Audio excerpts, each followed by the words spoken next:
तो देखिए, पश्चिम बंगाल के उत्तर 24 परगना जिले के मध्यम ग्राम से बड़ी खबर सामने आई। यहां पर बीजेपी नेता और नेता प्रतिपक्ष शुवेंदु अधिकारी के करीबी सहयोगी चंद्रनाथ रथ की गोली मारकर हत्या कर दी गई है।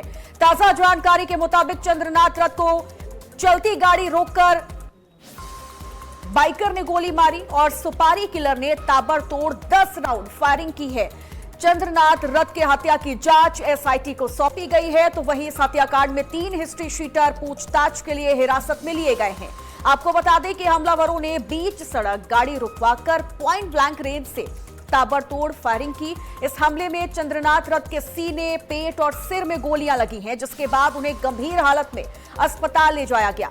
अस्पताल में डॉक्टरों ने उन्हें मृत घोषित कर दिया, जबकि गाड़ी का चालक भी इस हमले में घायल हुआ है। और इस घटना से पहले चंद्रनाथ रथ लंबे वक्त तक शुवेंदु अधिकारी के साथ मौजूद थे। हत्या को लेकर राजनीतिक आरोप प्रत्यारोप भी तेज हो गए हैं।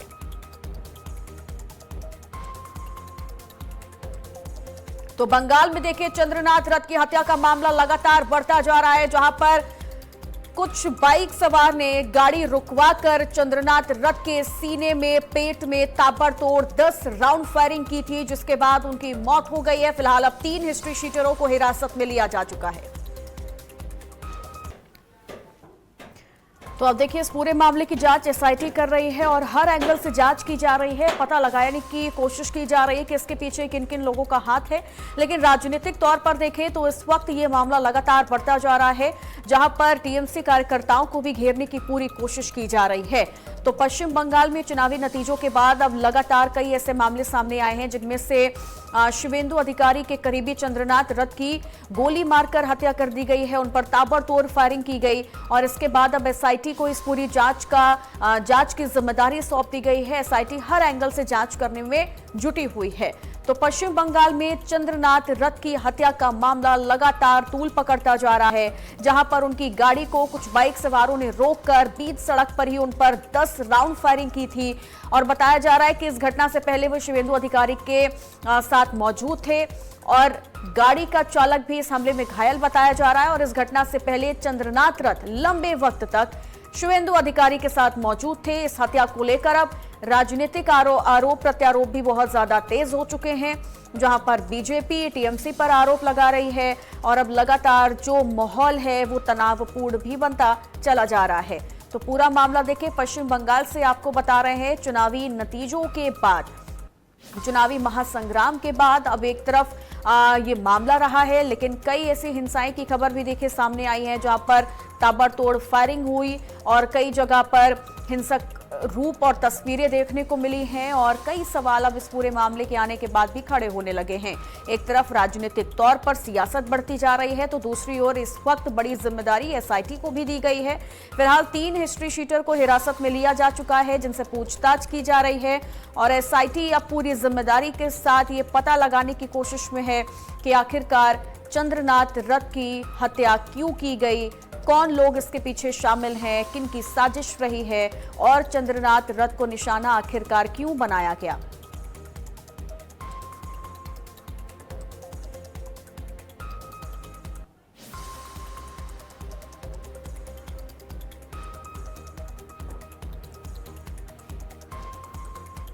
और अब बात करेंगे तमिलनाडु की, जहां तमिलनाडु की राजनीति में सरकार गठन को लेकर सस्पेंस लगातार बढ़ता जा रहा है। सबसे ज्यादा सीटें जीतने वाली अभिनेता विजय थालापति की पार्टी टीवीके के सामने अब बहुमत जुटाने की बड़ी चुनौती खड़ी हो गई है। विजय लगातार दूसरे दिन राज्यपाल आरएन रवि से मुलाकात करने पहुंचे, जहां सरकार गठन पर चर्चा हुई। राज्यपाल ने स्पष्ट किया है कि सरकार बनाने का दावा पेश करने से पहले 118 विधायकों का समर्थन जरूरी होगा। फिलहाल टीवीके के पास 108 सीटें हैं और कांग्रेस के 5 विधायकों के समर्थन के बावजूद बहुमत का आंकड़ा अभी भी दूर दिखाई दे रहा है।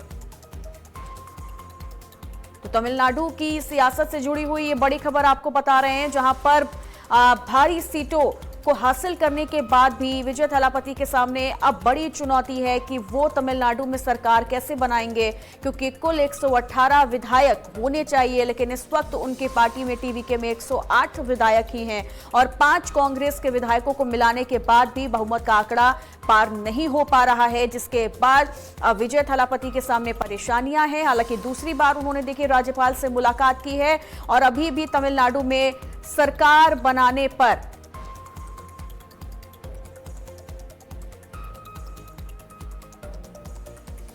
तो दूसरी ओर पश्चिम बंगाल का भी जिक्र किया जा रहा है, जहां चलती गाड़ी रोककर बाइक ने देखे बाइकर्स ने कई फायरिंग की है। सुपारी किलर ने 10 राउंड फायरिंग की चंद्रनाथ रथ पर और उनकी हत्या मामले में अब एसआईटी जांच करने वाली है। तो बड़ी जानकारी, बड़ी खबर आपको बता रहे हैं, जहां तीनों हिस्ट्री शीटर को पूछताछ के लिए हिरासत में लिया गया है और बीजेपी नेता शुभेंदु अधिकारी के करीबी हैं, जिनकी गोली मारकर हत्या कर दी गई है। ज्यादा जानकारी देने के लिए सहेली दास कोलकाता से हमारे साथ जुड़ गई हैं। सहेली, 3 हिस्ट्री शीटरों को हिरासत में लिया गया है, क्या ये वही हिस्ट्री शीटर हैं जिन्होंने गोलियां चलाई थी? पहला सवाल। और क्या अब तक कुछ क्लियर हो पाया है कि इसके पीछे किसकी साजिश और आखिरकार क्यों हत्या की गई? देखिए, पूरे विषय सामने तो नहीं आई है कि 3 जो शूटर है, ये 3 शूटर के बारे में अभी तक कोई आधिकारिक कुछ भी नहीं हुआ है, पर इन 3 को अभी भी जिज्ञासाबाद कर रहे हैं मध्य निगम पुलिस। उनके द्वारा इन 3 शूटर्स को गिरफ्तार कर लिया गया है, पर आरोप लगाया जा रहा है कि ये 3 शूटर्स तृणमूल कांग्रेस द्वारा ही उनके द्वारा ही उनको अपॉइंट किया गया था। ये सुपारी किलर्स है और जो आपके जो दूसरे क्वेश्चन है, यहाँ की जो परिस्थिति है बहुत ही गंभीर है, बहुत ही सनसनीखेज है, बहुत ही तनावपूर्ण है।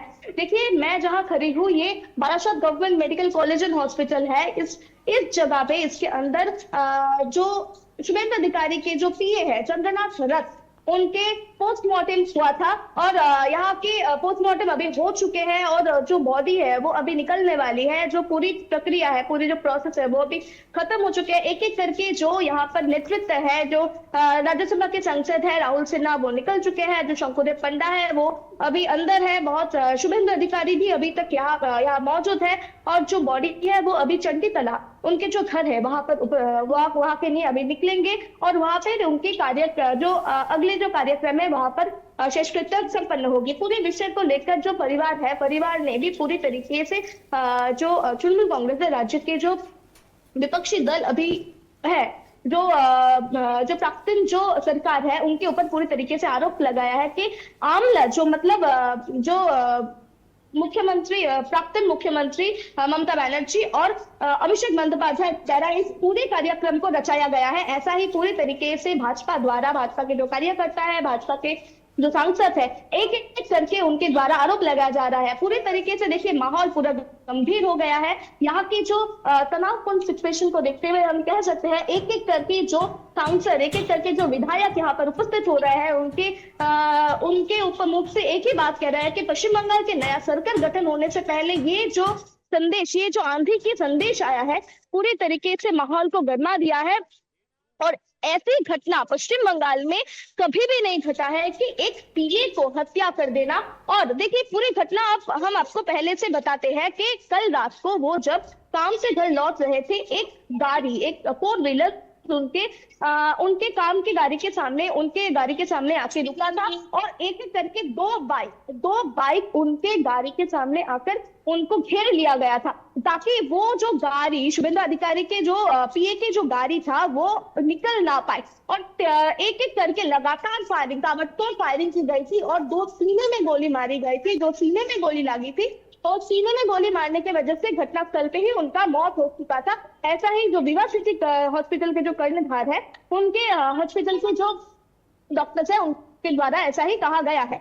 तो पूरी तरीके से माहौल को गंभीर हो गया है। और देखिए, हमारे पास जो जानकारी मिली है कि जो गाड़ी वहां पर यूज किया गया था, जो आरोपी है, मतलब जिनके ऊपर आरोप लगाए गए हैं, वो जो गाड़ी यूज किए हैं, वो गाड़ी के जो नंबर प्लेट है वो भी नकली थे, वो भी टैंपर किए गए हैं। तो जो चेसिस नंबर प्लेट होते हैं वो भी पूरी तरीके से टैंपर किए गए थे। कोई भी सही तरीके से कोई चीज नहीं हुआ था। पूरी तरीके से माहौल और पूरी तरीके से योजना बनाई गई थी इन पीए को, चंद्रनाथ रथ को मानने के लिए। चित्रा।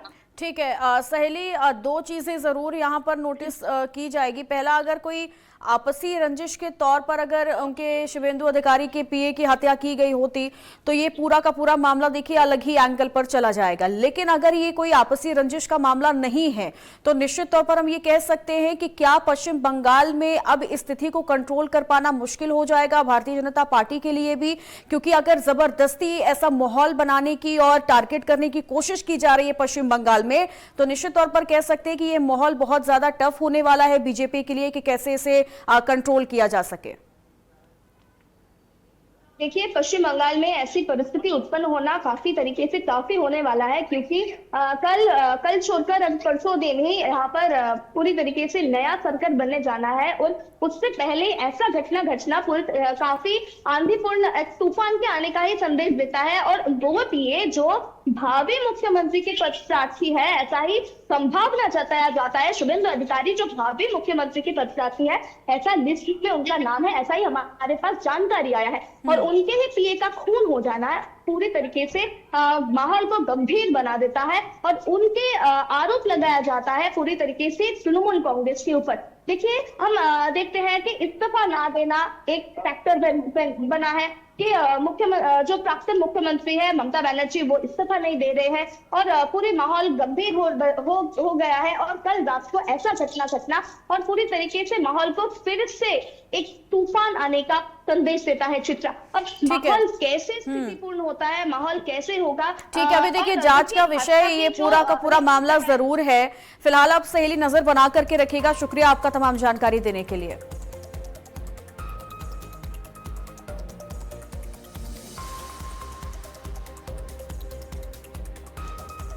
तो देखिए एसआईटी अब अलग अलग एंगल से जांच करने में जुटी हुई है, लेकिन निश्चित तौर पर ये पूरा का पूरा मामला देखिए पेचीदा होता जा रहा है कि आखिरकार ये पूरा का पूरा माहौल जो है पश्चिम बंगाल में ये ऐसा क्यों किया जा रहा है।